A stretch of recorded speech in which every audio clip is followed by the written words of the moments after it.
দেখো, সিম্পল কথা, তোমার অরা যত বড় হবে তত বড়ই মানুষ টিম বানাবে তোমার সেই অরাকে ভাঙার জন্য।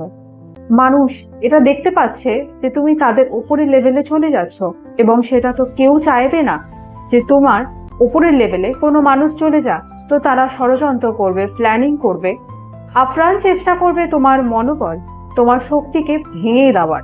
এটা সবসময় জানবে যে তুমি হলে সিংহ, এবং সিংহকে হারানোর জন্য কোনো কুকুর কিন্তু আসে না।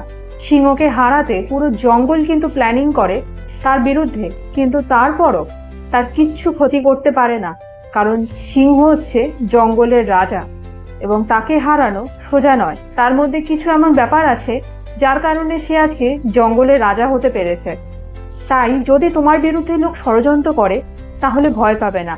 সবসময় মনে রাখবে তুমি সঠিক পথে আছো, এবং দিন দিন তুমি গ্রোথের পথে যাচ্ছ, এবং দিন দিন তুমি সেই সকল মানুষকে নিজের পেছনে ছেড়ে দিচ্ছ যারা এতদিন তোমাকে নিজের ছোট করে রাখতো।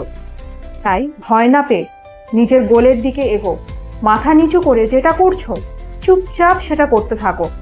তুমি সঠিক পথেই আছো, এবং একটা সময় এমন আসবে তোমার চারপাশে মানুষ তোমার কাছে আসতে, তোমার এনার্জির ভেতরে আসতে ভয় আতঙ্কে কাঁপবে। নিজেকে এতটা মজবুত করে ফেলো।